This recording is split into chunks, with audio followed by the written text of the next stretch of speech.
speaker. Ladies and gentlemen, our next speaker is Mr. Anton. He's General Manager and Head of Commercial and CSM from Vedanta Limited. Mr. Anton manages commodity procurement spent on $1 billion with a focus on sourcing, business development, negotiation, contract administration, operation management, supply chain planning, inventory optimization, stakeholder engagement, business strategy. He is anchoring initiatives to maximize revenue contribution in procurement and new sales opportunities. He is passionate about bringing digital transformation to procurement operations and working on process re-engineering through the use of RPA. Ladies and gentlemen, please put your hands together for our next speaker, Mr. Anton. I'm Anton. There's been a good amount of introduction for me. As I come here to meet most of my peers in the industry, many of us would have met earlier as well. I see this as a forum to share best practices which we have been adopting in each of our companies. So I'll briefly take you through what, according to us at our company, as well as from my standpoint, based on my experiences in terms of digital procurement, how we have traversed through this phase over the last 5-6 years since. So I'll briefly start with what we determine as future of procurement. How does future get built? Or what do you mean by future? Future actually is a combination of aspirations and preparations, right? So from that perspective, whatever we have done so far has been preparing us for creating something in the future. In terms of procurement per se, whatever processes we have been adopting so far, be it the RPA, be it even for that matter the simple inquiry which we have sent across, each of these things we have added some element of digital procurement all throughout. So today when we say that, okay, we wanted to embark on a journey of digital procurement, we already have been working on that. Each individual company has been working on that with different levels of maturity. And that's something which we will have to acknowledge. I'll briefly touch upon the background of procurement. I'll try to say minimal things about digital because there's a lot of overload of digital procurement these days, but that's the way to go, right? In terms of increasing our maturity, in terms of our digital presence, using the technologies which are available, that's something which we'll in which ways have to embrace. I'll also talk about the latest trends, which probably Harsh also covered. The digital procurement, particularly in terms of data-driven decision making.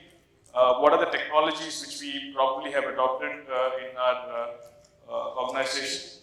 And change management, which is more critical, and best practices which we have taken up. So, taking us back to history of procurement, that's something which we'll have to acknowledge, because this procurement as a function is probably centuries old. We started from barter, the concept of money, the concept of insurance, the concept of contracting between two players. That started somewhere in the 18th century, moving on to the Industrial Revolution, which necessitated the movement of goods, dedicated resource for a supply function itself. Probably process automation started there itself when we moved from a normal way of working into a mechanized way of working. A lot of materials were needed for that kind of working. So hence the supply function came into existence. In terms of the first phase of the 20th century, we already were into the wars, which all the more required many resources to come and give you that material to help you with the war requirements. SCM resilience, whatever we are talking about today, has been there almost for a century already. And they have been building on top of this. Largely, this was ops driven. Wherever the requirement was, the material had to move there. There was focus, particularly in the 20th century, we see there's a lot of focus which was given on quality.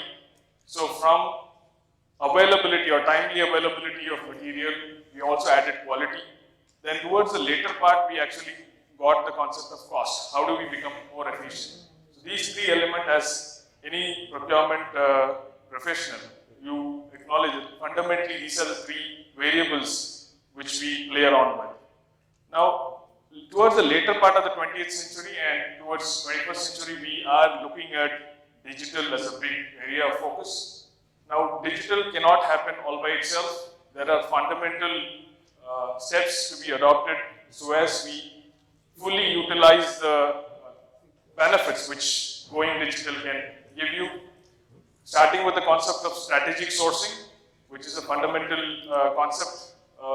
You adopt Porter's 5 forces or Garlic matrix. The entire journey of strategic sourcing, including spend management or spend analysis, actually is the foundation for you to increase your benefits on the digital side, particularly with regards to high value procurement. Taking a step back and looking at where we stand today, there are a few other factors which Harsh also highlighted. We have, if you look at, I don't know whether it's visible from the labs, but I'll anyway take you through this. If you look at the GDP per capita contribution, and the darker shades actually give you an indication of where the highest GDP are. And on that side, you look at net trade goods, which is exports, right? So if you look at, there is a complete swap which is already happening, right? There are nearshoring of manufacturing facilities which are happening from the erstwhile production centers towards the areas where the consumers were largely there with higher GDP.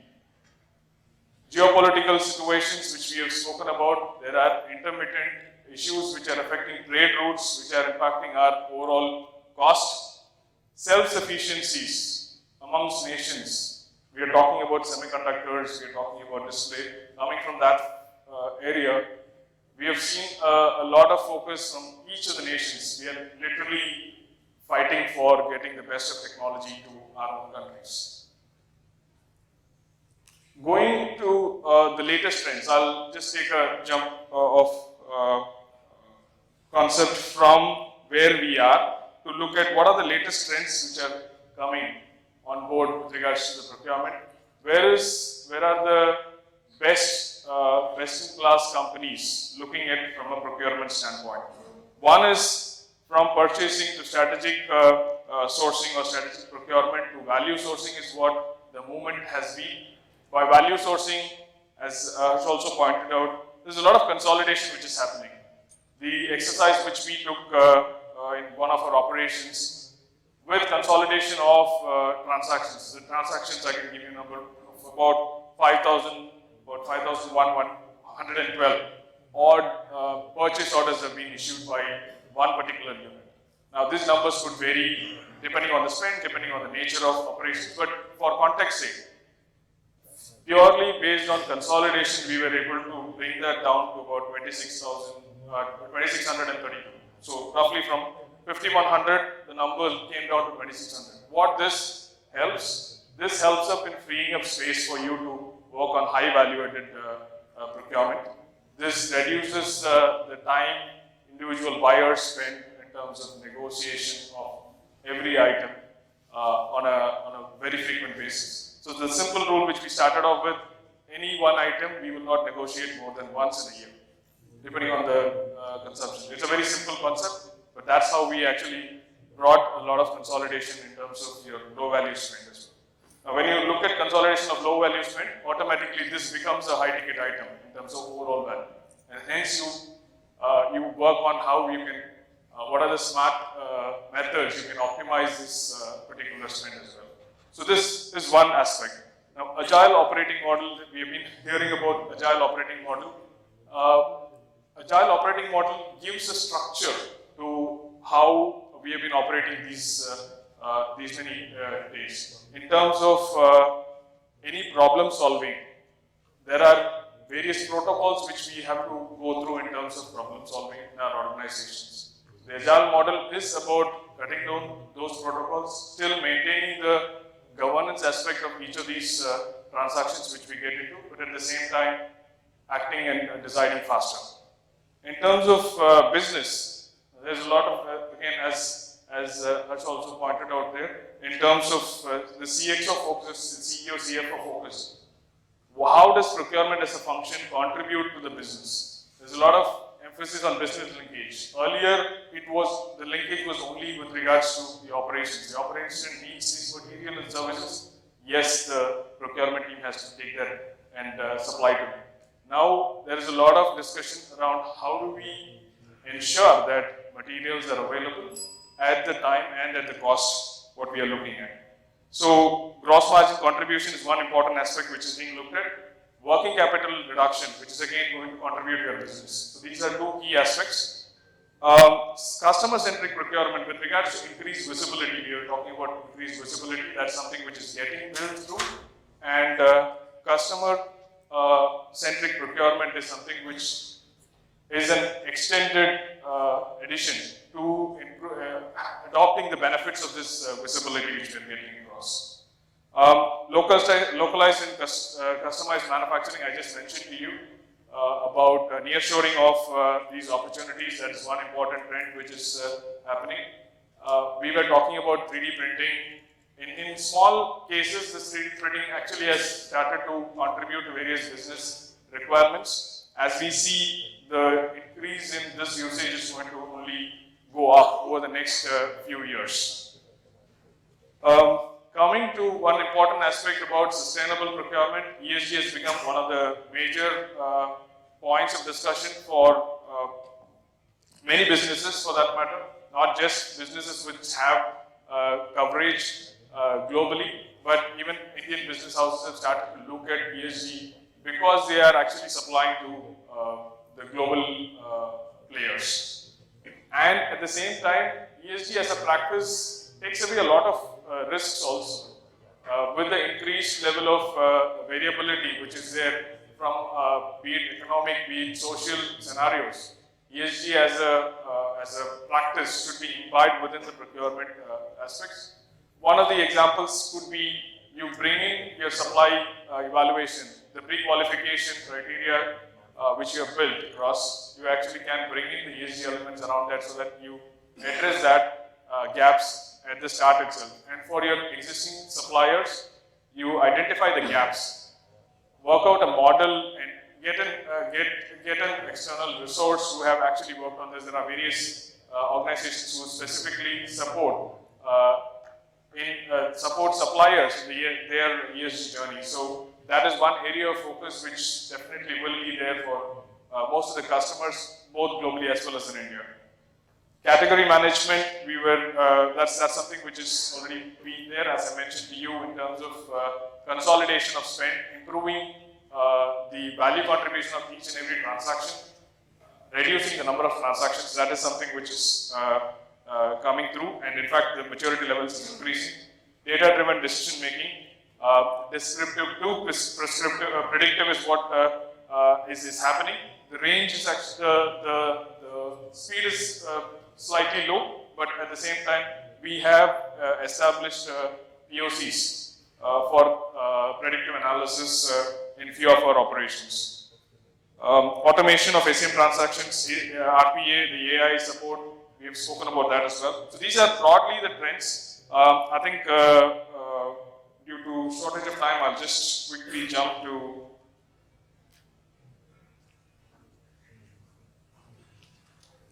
this slide. While we have been talking about digital procurement, the adoption rate has been quite low. If you look at all the greens which we are seeing there are the fully deployed ones, the scaling up ones, or the pilot one are being considered. But if you see, that's the area where we are. We are probably around 20-30% across various technologies which we are looking at. And if you start adopting this as we go forward and increase this, start exploring, start learning from our peers, I think this can go towards a higher percentage, and hence we can start reaping the benefits a bit faster.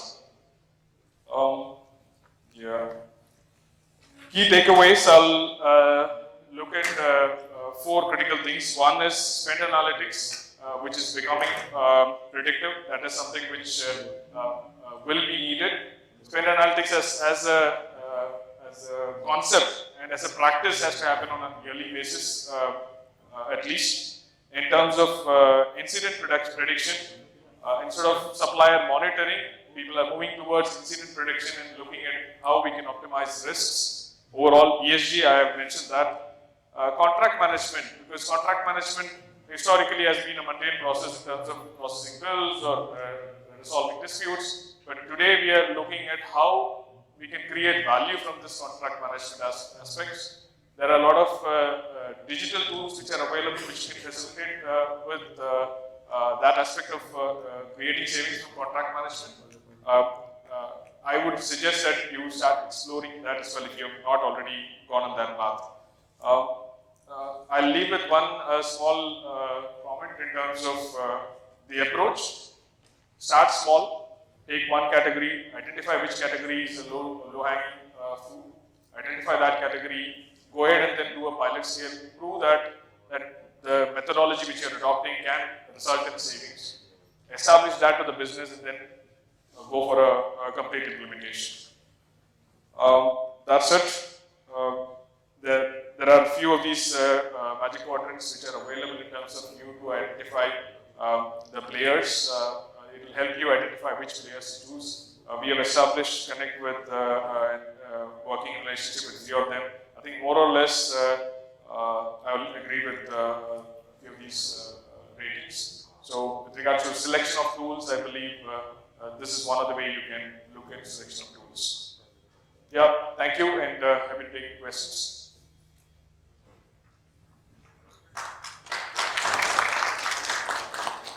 We can take one question if anybody has.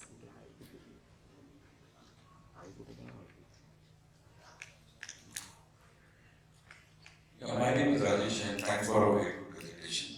I have got 2 questions. One, nowhere there we are talking about improvement of quality. That is one. Second thing, the slide which is showing improve cash or improve working capital.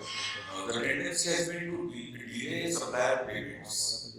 From earlier it was 30 days, now 45, 60, 90. It is becoming business becoming more of a cash flow management rather than ensuring up your competencies in production.